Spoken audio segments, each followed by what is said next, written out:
Who the hell asked for a remaster of this game? That's not an insult. It's literally what happened, cause I've been asking for it for years. But January 2025, Aspyr dropped Star Wars Episode 1 Jedi Power Battles on the modern platforms. PC, Switch, PS5, Xbox, 25 years after the original, and the internet response was big, huge. What is that? No hype, no outrage, no memes, just total apathy.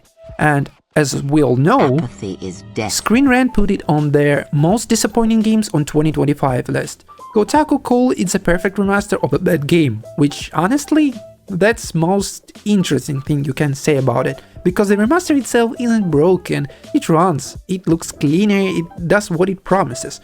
The problem is what it promises. Here's what Aspyr actually did. They took the PS1 game, same levels, same enemies, same physics, same everything, sharpening the textures, bumped the resolution, added modern controls as an option, and unlocked all the characters from the start. 13 new playable characters, cheat codes, big head mode, co-op still works. On paper, that's totally what remaster is. You make the old things, make it run on new hardware, clean it up, ship it. So why does it feel like nothing? Because we've seen what a remaster can be. Crash Bandicoot and Sane Trilogy. Vicarious Visions took 3 PS1 games and rebuilt them from the ground up. New models, new animations, new lighting, new level design, same gameplay feel, but everything looks and moved like a modern game. They didn't have the original source code, they reverse engineered it from the polygon meshes and video footage. They built it from the pile of crap. 20 million copies sold. That's what happens when a studio treats a remaster like a creative challenge, not how do we sell this on PS5, but how do we make people feel what they felt in 1996, except now it's 2017 and their standards are way more different. Jedi Power Battles didn't get that treatment, it got the other kind, the bro, you don't need an emulator anymore kind.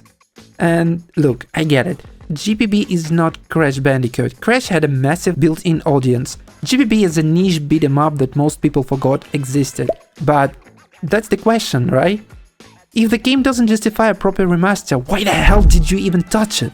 The answer is probably Aspyr business model. They remaster Star Wars games. That's what they do. KOTOR, KOTOR 2, Republic Commando, now JPB. That's a pipeline. Some of those remaster land well, some don't, JPB didn't. And here's the uncomfortable part. Aspyr was also supposed to make the KOTOR Remake, full ground-up rebuild. They got pulled off the project in 2022 after an internal demo didn't land with Lucasfilm. The project went to Saber Interactive. As of 2026 is still in development limbo. So the studio that couldn't deliver a remake delivered a remaster instead of the game nobody was asking for. Except me. I love it. Make of that what you will. The original Jedi Power Battles had the real problems. Platforming that fought you, camera angles that high jumps, difficulty spike that felt random. The Dreamcast version fixed some of this. 60 FPS, better resolution, smoother controls, but the PS1 version? Shit. The remaster keeps all the damn problems. The platforming still fights you, the camera angle still hides things, the difficulty still spikes, they added modern controls, which kinda helps, but the level design underneath is the game level design that frustrated people in 2000s. This freaking speeder bike! For God's sake! No save states, one save file per account, no classic graphics toggle to compare old versus new like Diablo 2 Resurrected has, choppy screen transitions. These are choices, small ones, but they add up to a remaster that feels like it was made on a checklist, not with a vision. Here's what kills me though. The stuff they did add, actually fine. All characters unlocked from the start, smart, nobody wants to grind through a 25 years old beat-em up to unlock Darth Maul. 13 new playable characters including enemies like Rifle Droid and Stuffed Tusken Raider. Fun! Cheat codes, big head mode, lightsaber color toggle, charming. These are decisions made by people who understood that returning players actually want quick access, variety, dumb fun. But those decisions live inside a game that wasn't rebuilt to support them. You have 13 characters in a level designed for 5. You have modern controls, which still have problems with modern gamepads, mapped onto PS1 collision detection. You have sharp textures on geometry that was never meant to see this clearly.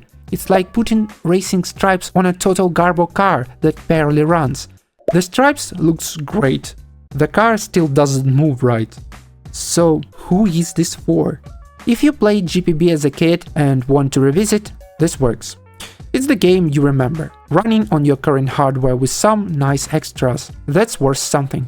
If you never played, this won't convert you. The game underneath is a 2000 PS1 beat 'em up with all the limitations that implies. The remaster doesn't hide those limitations.